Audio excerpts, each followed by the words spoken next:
rectangular to polar. So I've got some steps here. Honestly, they're very similar to what I was trying to get you to do with vectors, just to make sure we end up in the right place. Because remember, when we put some of this stuff into the calculator, it may give us an angle that's not in the quadrant where we need it to be. So I want you to plot the point that they give you. It doesn't have to be super precise. The big thing is that we want to know what quadrant we're in, okay? Connor, turn around and take your earbud out, please.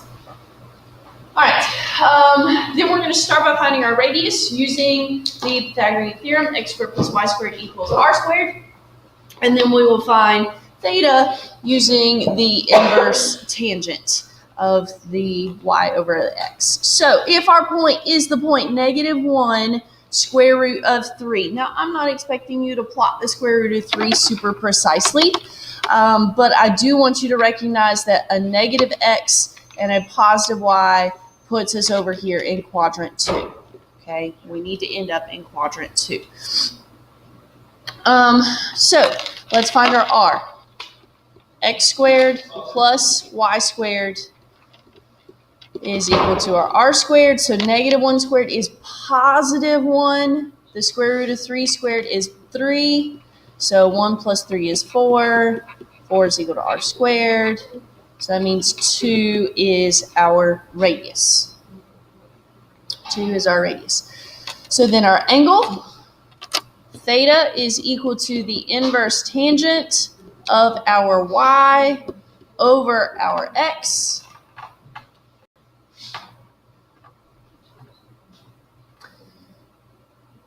Now, I prefer radians, but if we want this to come out in nice, neat form, we need it in degree mode.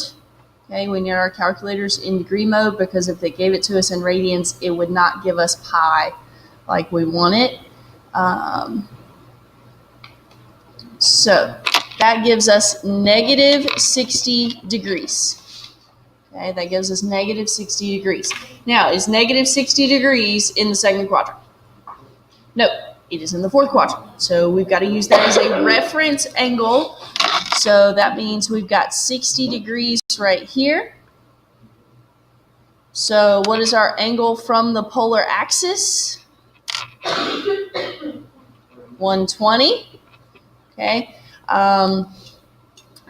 So our radius is, let me do this in red. Our radius is 2. Our angle is 120 degrees, but they're probably going to want it in radians. So 120 degrees is 2 pi over 3 radians. Okay, 2 pi over 3 radians. Okay, let's do another one. -2, 0. -2, 0. Now this one should be fairly easy. Okay, -2, 0. So we are over here on the negative x axis. Do I really need to do all this work to figure out my radius and my angle? Hopefully not. What's the radius? +2. What's the angle?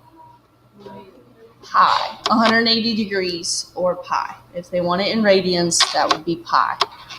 Okay. Now, if you went through and you did the computations, you would get those answers. You would get +2 for the radius. You would get pi for the angle, but there's really no need to. If you're on the axis, it's very obvious what your answer is. Okay, let's look at number 3. We've got +2, +2 square roots of 3. So we are in quadrant 1. So 2 squared plus 2 square roots of 3 squared. Now, I know you have your calculator, but I want to review how that number would simplify without a calculator, because you do need to know that.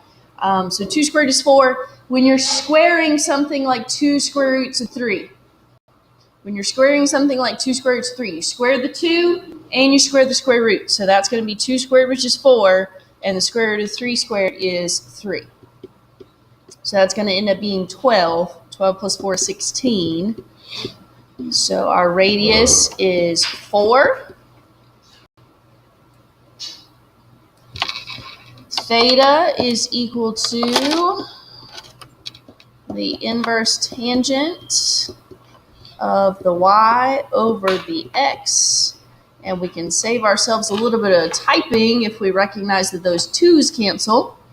So we've got the inverse tangent of the square root of 3. Whoops. I need my number in there. And that gives us positive 60 degrees. We're in the first quadrant, so 60 is the number we want, but we want that in radians.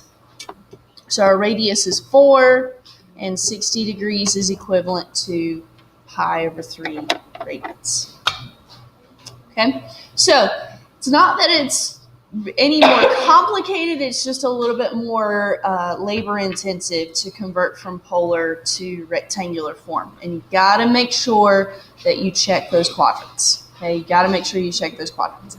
Any questions before we practice?